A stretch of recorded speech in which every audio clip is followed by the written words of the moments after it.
pasteur Shamim Oseni de l'Église de la Victoire et c'est un plaisir pour moi d'être avec vous aujourd'hui pour vous emmener dans la dimension du mariage. Je suis moi-même maman célibataire depuis 8 ans. Je crois et je vais recevoir l'homme que Dieu a prévu pour moi. Et pendant toutes ces 8 années, j'ai eu tout un parcours qui m'a amené à démarrer le ministère aux célibataires à l'Église de la Victoire. Et dans ce cadre, je suis en train d'écrire un livre avec vraiment l'expérience, la parole, tout ce que j'ai reçu pendant ces 8 dernières années. Je suis en train d'écrire et je me propose de vous confier ce que Dieu m'a donné, de vous donner ce que Dieu m'a donné. Donc, je vais le faire sous forme de capsule d'à peu près 30 minutes et on va y aller pas à pas, d'accord? Donc, mon désir, en fait, c'est d'accompagner les célibataires chrétiens, ceux qui croient en Dieu, parce que moi, je parle du point de vue biblique. D'accord, le mariage existe en tant qu'institution sociale, mais moi, le mariage dont je veux vous parler, c'est celui que Dieu lui-même a prévu pour vous, celui qu'il a décrété et celui qu'il a prévu pour vous. Donc, pour tous les célibataires, hommes comme femmes, de tous âges, qui désirent rencontrer quelqu'un et passer leur vie avec, je vais vous emmener dans le chemin. Je vais vous partager ce que moi-même j'ai reçu de Dieu, ce qui m'a béni, ce qui m'a relevé. Et je vais vous présenter essentiellement la perspective à partir de la parole de Dieu. On s'entend là-dessus. Si vous n'êtes pas chrétien, vous ne croyez pas à Dieu, si vous n'êtes pas soumis à l'Éternel dans les décisions de vos vies, cet enseignement ne vous encouragera en rien. D'accord? Vous pouvez rencontrer celui que vous désirez. Mais si tant est que vous êtes non seulement un enfant de Dieu, mais que Jésus est véritablement votre Seigneur, ça veut dire que vous soumettez sa vie à ses règles et à ses lois, à ses commandements. Si vous êtes un enfant de Dieu, je pense que ces enseignements vont être une pépite pour vous. Et ma prière, c'est que le Seigneur, le Saint-Esprit, qui est l'esprit de la révélation, vous emmène dans la révélation, le discernement et qui vous emmène à recevoir toutes les promesses que Dieu a faites pour vous. Amen. Seigneur, je déclare déjà que ce chemin est un chemin victorieux. Alléluia. Tout ce que Dieu crée porte du fruit. Amen.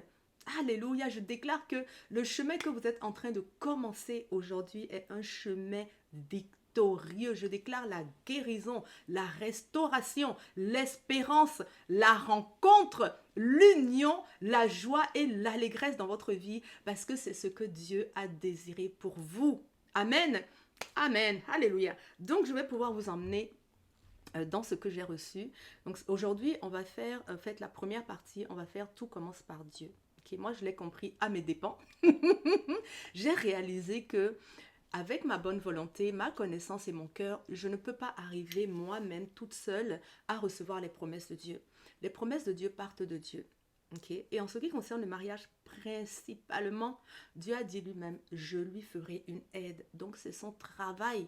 Il est préoccupé par ça. Et Dieu, le Dieu qui vous a créé, est aussi en train de travailler sur votre futur époux. D'accord?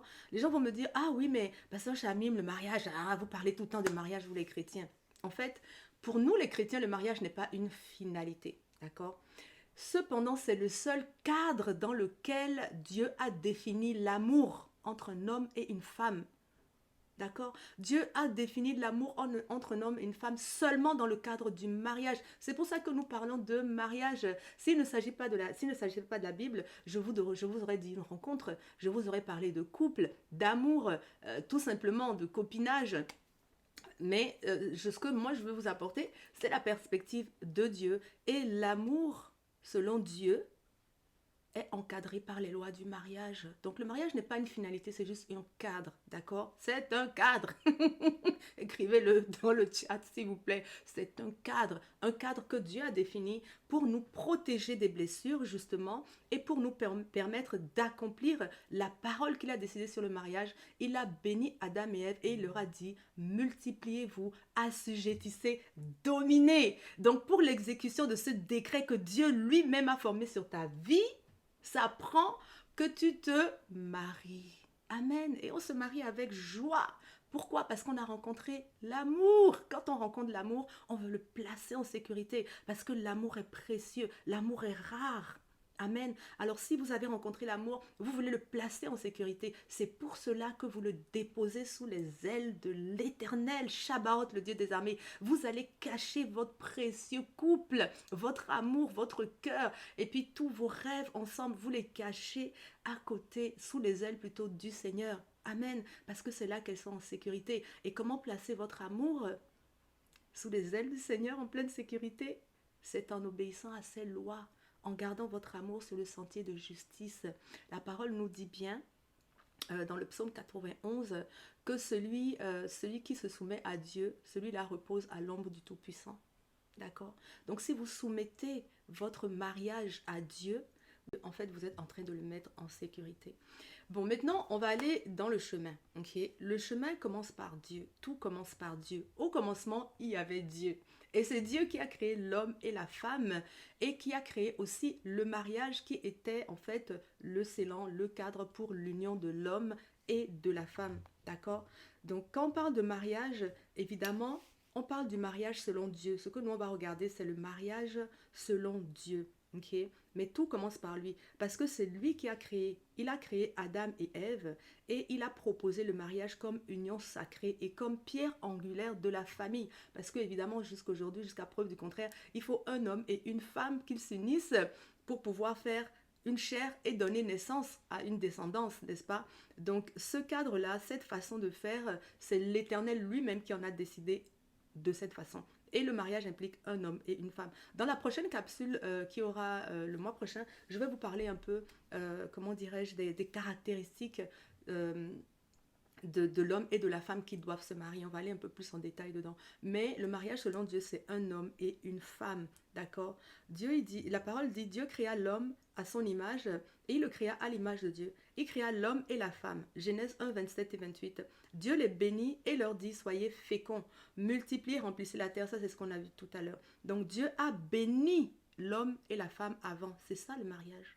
Dieu les a bénis avant de leur demander d'aller et de se multiplier, d'être fécond et de remplir la terre. Donc vous voyez que tout commence par un mariage. Et d'ailleurs, la parole de Dieu commence par un mariage et termine par un mariage. Dans l'Apocalypse, on a le mariage de notre Seigneur Jésus-Christ avec son épouse qui s'est préparée. D'accord? Dans le jardin d'Éden, l'homme et la femme étaient tous les deux les premiers candidats au mariage. Okay? C'est là que le premier mariage a eu lieu, au tout début, au commencement. Donc cela nous donne aussi une indication sur les caractéristiques du mariage tel que Dieu l'a voulu. D'accord? C'est une union qui s'adresse à des personnes qui sont nées de nouveau, c'est-à-dire des personnes qui sont trouvées dans la présence de Dieu. Adam et Ève étaient dans la présence de Dieu, n'est-ce pas? C'est dans cette présence-là qu'ils se sont rencontrés et qu'ils se sont unis. Donc le mariage s'adresse avant tout à des personnes qui sont nées de nouveau, des personnes tout particulièrement qui se tiennent avec le Seigneur et qui marchent pas à pas dans ces sentiers de justice. D'accord? Donc si vous n'êtes pas entièrement consacré à Dieu, si le Seigneur n'est pas votre Seigneur dans votre vie, faites attention parce que vos décisions sont peut-être prises sur vos émotions ou sur le programme de l'ennemi. Faites du Seigneur votre Seigneur afin que sa volonté gouverne toutes vos décisions et vous ne vous tromperez pas car la volonté de Dieu est bonne, agréable et parfaite. Amen. Donc prenez encore à nouveau en compte le fait que je parle d'un point de vue biblique. D'accord? Donc le mariage s'adresse à deux personnes qui se retrouvent dans la présence de Dieu, donc qui sont consacrées et qui sont soumises à Dieu. Donc l'Éternel Dieu dit, Genèse 2,18, il n'est pas bon que l'homme soit seul. Donc l'homme était créé, mais Dieu a dû parler sur sa vie et il dit, il n'est pas bon qu'il soit seul, je lui ferai une aide semblable. Il dit aussi à Genèse 2,24, c'est pourquoi l'homme quittera son père et sa mère et s'attachera à sa femme et ils deviendront une seule chair. Voyez? Donc là, on peut voir que Dieu a fait le mariage pour l'homme et pas l'inverse. L'homme n'a pas été fait pour le mariage. Vous comprenez? C'est pas parce que vous êtes créé que si vous vous mariez pas, vous n'allez pas accomplir votre destinée, vous n'allez jamais être heureux. Non, ça n'a rien à voir. Le mariage a été fait pour vous. Ok? Ce n'est pas quelque chose dont dépend votre vie.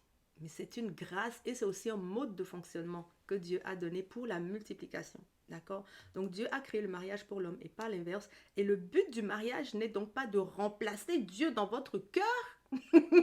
Comme c'est le cas pour certains. Ah, je me suis mariée, je ne veux plus aller à l'église. Non, je n'ai plus le temps. Non, je vais abandonner mes vœux. Non, mon mari prend trop de place. Non, Dieu n'a pas créé le mariage pour remplacer Dieu, mais Dieu a créé le mariage pour offrir à l'être humain une aide précieuse pour accomplir sa destinée. D'accord? Le mariage est une aide pour l'accomplissement de votre destinée. Et le premier décret, le premier projet de Dieu pour votre destinée, c'est la multiplication, la fécondité. Amen. Dieu veut que vous soyez féconds. Il dit dans le Deutéronome 28, il va dire, je te donnerai de nombreux enfants. Amen. Dieu veut que vous soyez féconds et que vous consommiez votre mariage allègrement. Donc, Dieu a créé le mariage et c'est lui qui doit le livrer. C'est ça qu'on a vu dans Genèse 1 ici, au verset 18, il dit « Je lui ferai une aide semblable. » Donc, c'est la responsabilité du Père. Ce n'est pas la vôtre. C'est la responsabilité du Père de vous trouver une aide semblable ou de vous proposer une aide semblable à vous. C'est sa responsabilité, ce n'est pas la vôtre. Donc, si vous avez cherché partout et vous n'avez pas trouvé, asseyez-vous. Asseyez-vous. Le Seigneur s'en occupe et soyez dans la paix. Amen. Donc Dieu, il va livrer ce qu'il a promis parce que nous, les enfants de Dieu, les promesses de Dieu pour nous sont en Jésus-Christ, oui et amen. Okay? Il dit, 2 Corinthiens 1,20, c'est l'apôtre Paul qui dit, il dit, car pour tout ce qui concerne les promesses de Dieu, c'est en Jésus que le oui est et c'est pourquoi l'amen par lui est prononcé. Ça veut dire que toutes les promesses de Dieu pour nous sont susceptibles de s'accomplir pour nous, les enfants de Dieu, parce que nous avons déjà été pardonnés à la croix.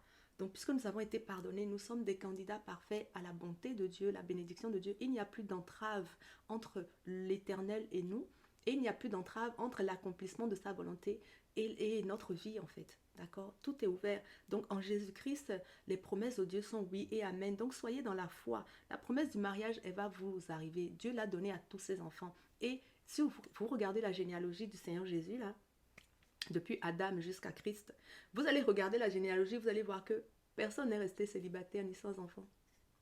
Personne sur la généalogie du Christ n'a été célibataire et infertile, stérile. No way. Toutes les personnes qui ont été gouvernées par le Seigneur, qui se sont soumises à lui, ont vécu ses promesses selon le désir de leur cœur. Si ce n'est pas votre désir de vous marier, c'est autre chose. Je l'ai bien dit au début, ce message s'adresse aux célibataires qui désirent se marier. Parce qu'il y en a qui ne le veulent pas. Donc bon, ok. Voilà. Donc maintenant, moi j'ai rencontré beaucoup de célibataires dans ma vie qui attendent la bonne personne et qui sont persuadés que c'est seulement quand ils vont trouver la bonne personne qu'ils vont être heureux. Mais ça, mes frères et sœurs, c'est un mensonge de l'ennemi. Que votre bonheur ne dépende jamais d'un humain. Jamais. Recevez le Christ pour de vrai. Il est la vie. Jésus est la vie, dit « Je suis la vie, la vérité, le chemin ». Votre bonheur, votre plénitude, elle vous vient de Dieu. Elle ne dépend pas du mariage. Il faut que cette parole soit ancrée dans votre cœur. La plénitude vient de Dieu, elle ne vient pas du mariage. Évidemment, il y a un bonheur à se marier, mais votre plénitude, votre sentiment d'accomplissement, d'épanouissement, ça doit venir de Dieu. Quand on regarde dans Éden, justement, le jardin des délices, où tout a commencé, vous voyez, l'homme avait tout. L'homme avait la nourriture, il avait la compagnie des animaux, il avait le soleil et il avait la visite de Dieu tout le temps. Non, il parlait avec Dieu, il se tenait avec le Seigneur. Rien ne lui manquait en fait. Vous voyez, dans Éden, c'était le jardin des délices. On va retrouver beaucoup d'informations sur la perspective de Dieu en ce qui concerne la plénitude. Regardez. Éden, c'est un mot grec qui signifie plaisir, délice, luxe, parure, habitat et présence. Avec ces qualificatifs, vous ne pouvez être que dans la plénitude. Amen. Éden, ça signifie plaisir, délice, luxe, parure, habitat et présence. Et ça, c'est ce que Dieu a proposé à l'homme individuel. Il a proposé le plaisir, les délices, le luxe, la parure, l'habitat et sa présence. Vous savez, dans Éden, l'homme était comblé dans tous ses besoins primaires. Il pouvait respirer, il pouvait manger, il pouvait boire, il pouvait dormir, il pouvait vivre en sécurité, il pouvait éliminer, il pouvait se loger. Tout était couvert et la grâce en plus lui emmenait la présence de Dieu qui venait le visiter. On va lire dans Genèse 3 au verset 8, c'est écrit: Alors Adam et Ève entendirent la voix de l'Éternel qui parcourait le jardin vers le soir. Dieu attend le soir, il y rend visite à ses protégés. Et l'homme et la femme se sont cachés loin de sa face. Mais Dieu venait rendre visite à Adam et Ève. Vous voyez, Dieu, dans le jardin d'Éden, ils avaient tout. Adam avait Dieu, Ève aussi avait Dieu. Donc, les premiers hommes, donc dans la Bible, donc Adam et Ève, ils sont quasiment nés dans la présence de Dieu, sous le regard de Dieu. Vous imaginez un bébé qui naît, la première chose qu'il voit, c'est sa maman. Normalement, le visage de sa maman, l'odeur de sa maman, la voix de sa maman, ils se sont rassurés en sécurité. C'est ça que Adam et Ève, individuellement, ont vécu. Adam, quand il est né, il n'a connu que l'Éternel. Imaginez qu'il s'est levé devant le visage de Dieu, avec l'aura de Dieu, la voix de Dieu, et il n'a connu que ça. C'est juste merveilleux. C'est là que vous devez vous tenir en premier. Est-ce que vous connaissez déjà le visage de votre Père? Est-ce que vous connaissez sa voix? Est-ce que vous connaissez son aura? Est-ce qu'il est votre sécurité? Amen. C'est là que ça se joue, mes frères et sœurs. Oh, c'est juste merveilleux. Et Ève aussi, elle a été conçue à un moment où Adam dormait. Ève a été conçue à un moment donné où Adam dormait. Et regardez, Genèse 2, 21, 22. L'Éternel fit tomber un profond sommeil sur l'homme qui s'endormit. Et il prit de ses côtes et referma la chair à sa place. Et l'Éternel Dieu forma une femme de la côte de l'homme. Donc, l'Éternel fit tomber un profond sommeil sur l'homme. Pendant que Dieu a créé Ève, Adam dormait. Pourquoi? Parce que Ève devait d'abord vivre la plénitude dans la seule présence de son Créateur. Il est la source, il n'est pas la ressource. Amen. Dieu n'est pas une ressource à laquelle on vient puiser quand on manque. Il est la source, c'est lui qui déplace les ressources. Amen. Donc Dieu voulait que Ève vive ce que Adam a vécu avec lui. Il voulait que Adam vive que Ève vive ce que Adam a vécu avec lui. Et c'est la raison pour laquelle l'Éternel, lorsqu'il a créé Ève, il l'a mise dans sa présence. Et elle aussi a pu contempler le visage, la voix, la plénitude de l'Éternel. Pardonnez l'interruption, vraiment. La prochaine saison, là, ça va être meilleur. Je vais me préparer mieux encore. Amen. Que Dieu nous donne la grâce d'aller jusqu'au bout de l'enseignement. Il n'y aura plus de coupures, plus d'interruptions. Amen. Donc, Adam et Ève se sont retrouvés dans la plénitude de Dieu avant de jouir l'un de l'autre. Avant de jouir l'un de l'autre, c'est très important. Et dans ce jardin que Dieu a créé pour eux, ils vivaient tout. L'homme est né dans l'abondance. Quand l'homme vit le manque, il court pour combler le manque. Parce que l'homme a été créé dans l'abondance et pour l'abondance. Vous savez, quand Dieu a fait l'homme, c'est parce qu'il était fructueux et abondant. Et c'est comme un parent, quand les parents font des enfants. Okay? Quand est-ce qu'en général, les couples mariés vont décider de faire un enfant? C'est quand ils sont en vitesse croisière. Quand tout va bien, quand tout est sous contrôle, là, ils disent que oui, on peut accueillir un enfant, on va lui faire du bien. C'est comme ça que Dieu nous a créés. Il était bien. Et il a dit, bon, faisons l'homme à notre image. Il voulait nous accueillir. Pourquoi? Pour partager sa gloire avec nous. Donc, l'abondance et la présence de Dieu sont l'environnement premier d'un enfant de Dieu. Est-ce que vous vivez déjà ça? C'est ça le béaba, là, mes frères et sœurs. Ça commence par là. N'attendez pas que le mariage vous apporte ça. Si c'est un homme qui est la source de votre bonheur, malheur à vous, hein. La parole dit, maudit est l'homme qui se confie en l'homme. Votre bonheur doit dépendre de Dieu. C'est là que tout commence. D'accord? Et cette plénitude est aujourd'hui encore accessible pour tous les enfants de Dieu. Pourquoi?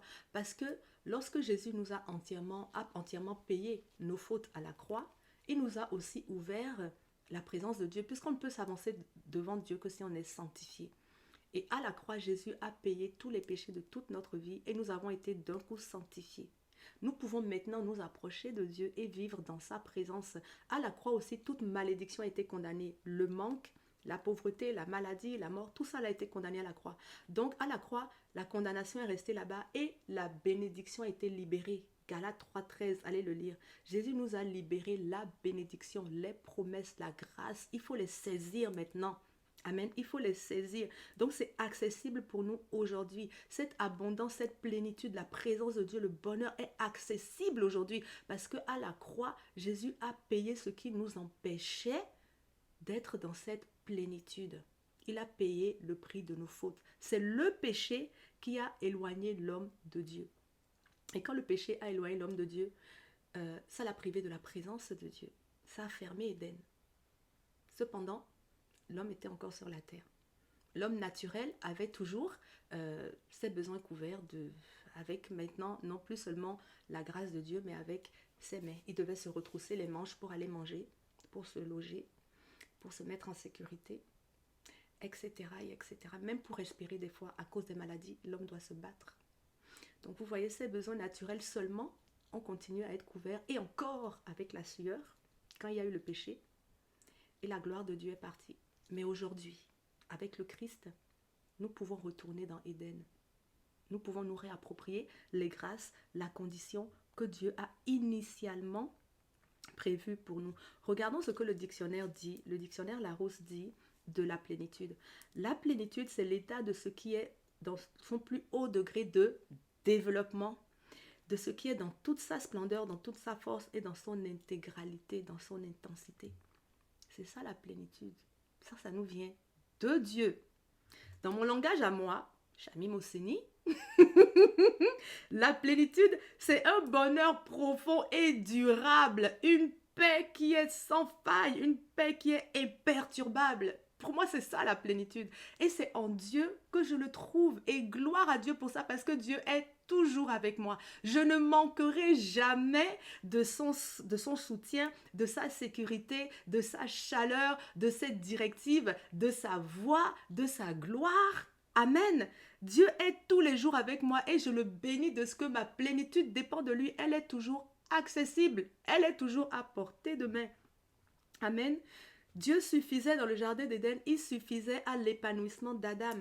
Et ce dernier n'avait jamais... En fait, quand Adam était avec Dieu, dans la plénitude là, il n'avait même pas la notion de l'alter ego. Il ne savait pas qu'il y avait possibilité de voir même un autre homme. Un autre humain en fait. Il n'avait pas cette conscience. Mais il était dans sa joie la plus complète et dans son épanouissement le plus complet. C'est là que vous devez aller. Il n'avait même pas la notion de l'alter ego. Il a fallu que Dieu parle sur sa vie pour qu'il y ait une brèche qui se fasse dans son cœur et qu'il commence à ressentir le manque d'Ève, d'une compagne. Il a fallu que Dieu lui dise, il n'est pas bon que tu sois seul, pour qu'il ne soit plus bon que Adam soit seul. C'est seulement à cette parole que Adam a commencé à chercher une compagne. Parce qu'il a commencé, Dieu a créé en fait dans son cœur une brèche qui pouvait être occupée par Ève. C'est pour cela qu'elle vient de ce côté également de son corps.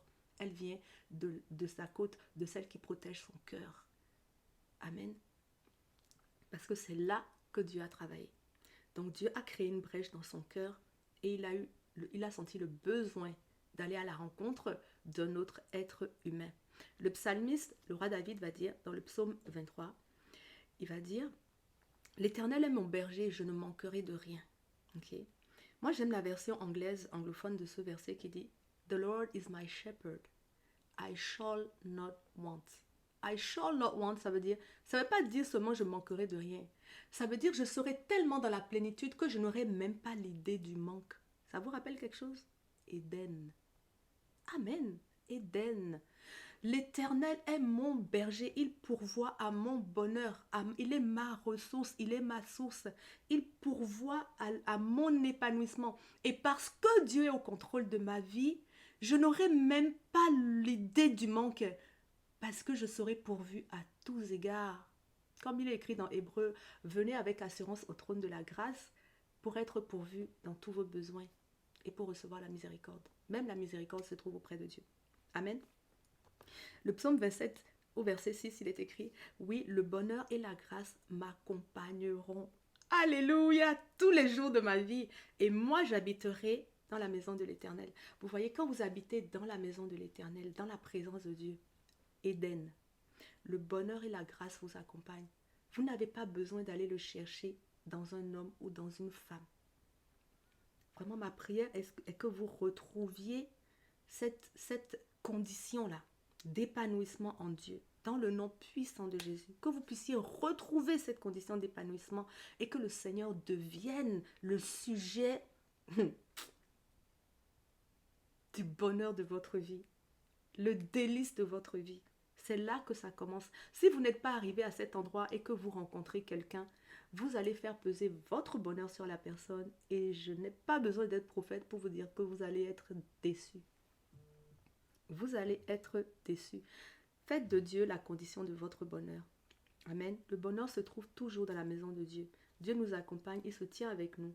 Si jamais nous venions à manquer, si jamais le bonheur venait à manquer, la grâce arrive à son secours pour nous ramener dans la condition du bonheur. La grâce, elle vient, c'est une puissance qui vient pour nous soulever, pour nous porter là où nous avons failli. Et elle nous ramène là où toute la bénédiction est pour nous, oui et amen. Amen. Donc le bonheur et la grâce doivent vous accompagner. Vraiment, moi quand je pense à ça, mon cœur est toujours dans la joie. Parce que je sais que tant que je me tiens avec l'Éternel, le bonheur et la grâce seront avec moi.